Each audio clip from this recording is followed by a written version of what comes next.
In this video, we'll talk about how the Biden administration is going to impact the State Department, embassies, and consulates worldwide, as well as the USCIS here in the United States. Lots of backlogs, lots of things to worry about. Watch this video and I'll share with you more. Hello YouTube friends.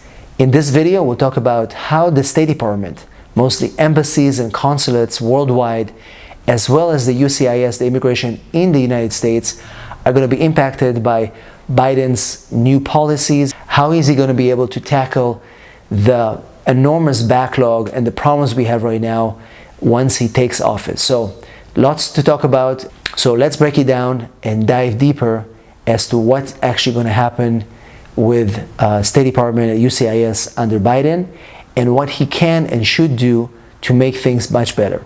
Before that, if you're here for the first time, make sure to subscribe to our channel. Click this bell to be notified so you don't miss any of our videos. We produce videos every single week. And also give us the big like so YouTube will be able to share this video with more people just like you. My name is Jacob Sapochnick and I'm an immigration attorney. I'm based in San Diego, California, and I help clients in all 50 states. And I'm super excited about the changes that are coming with our administration. I think it's going to be very good for immigration, and it's going to be very good for people that have been suffering for the past 4 years. So let's dive right in. As of today, we're recording this video in November. There are serious and severe backlogs pretty much with all US embassies and consulates worldwide.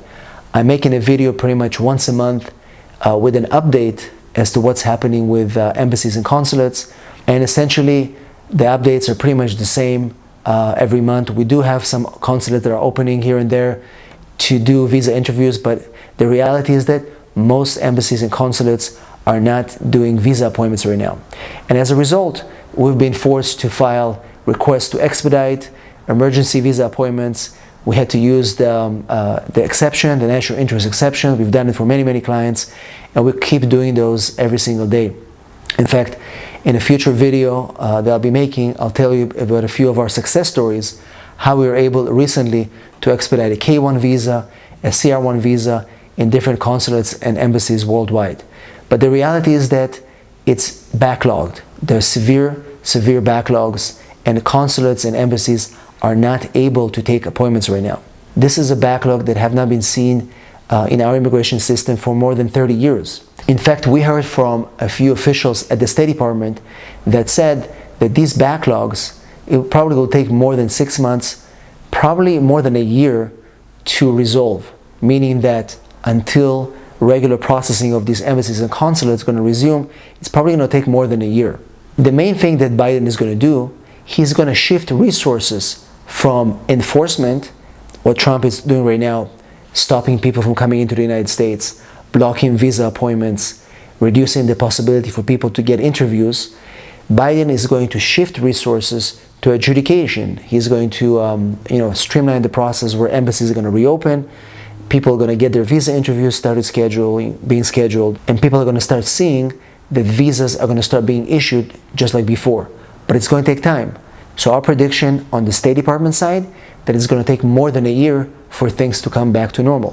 What does it mean for you? It means that if you're waiting for a visa interview in embassies like Mumbai, in Kenya, in Islamabad, those are places where things are really behind right now. And the best thing to do right now is to continue to put pressure on these consulates and embassies, trying to get your cases expedited if you can, file for an emergency appointments if you qualify. Those practices will continue at least for another year until embassies and consulates will resume normal processing. Remember, the first thing that Biden is going to do, he will start shifting resources from enforcement, from blocking people from coming in, from blocking people from getting visas, to adjudication, setting up streamlined processes for embassies and consulates to be able to take back interviews and start getting people in the door and giving them their visas.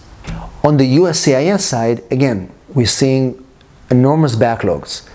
People are waiting for their EAD cards, people are waiting for their interviews, people are waiting for their N400 appointments. It's definitely taking a long time. What Biden can do, he can start rescinding a lot of these memos. Under the Trump administration, we had increased requests for evidence that were issued. As a result, it was much more difficult to get cases approved, and many more cases were stuck in limbo. We anticipate that under the Biden administration, once again, a lot of these memos are going to be rescinded.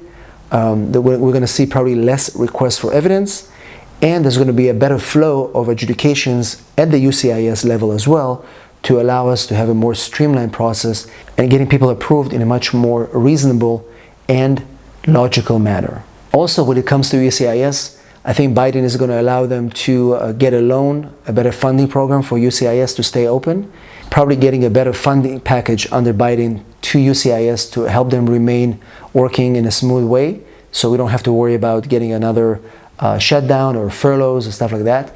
And also, what is most important, giving the authority for Congress to allow them to create a better fee schedule. Instead of just raising fees unreasonably, create an appropriate fee schedule that will last maybe 2 or 3 years and will make it easier for the consumers to file applications, essentially make people want to file applications because the fees are going to be reasonable, and also open the door to more premium processing options that will make it reasonable for people to file cases and have them expedited, so they don't have to wait so long. So all these efforts, the elimination of these unreasonable memos, stopping requests for evidence, that will also speed up the processing of cases and help people get more approvals, so people will be encouraged to file applications and get their faith back in the system.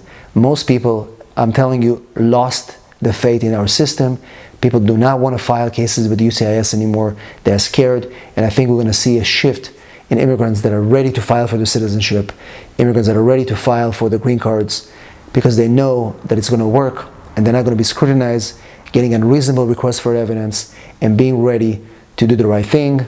We are a country that welcomes immigrants, and we have to do it the right way. So as a whole, I think we're going to see definitely shifts on the State Department.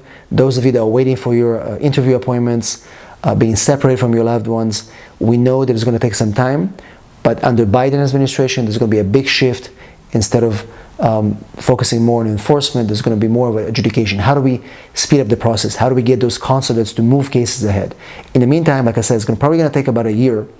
So we still have to use the resources we have right now, the request for expedited and things like that we do all the time. And I'll make a video giving you some case studies or a few of the recent cases we've done. So first of all, you'll get some hope, and also you'll see what's possible to do right now, so you don't have to wait too long. So once again, hope under Biden. Hopefully this video was helpful. Let me know if you have any questions about what's going to happen or any other concerns you have. Leave them in the comments here. Thanks for watching, and I'll see you in the next video. So if you like this video, these 2 videos have more information just like that. Thanks for watching, and I'll see you in the next video.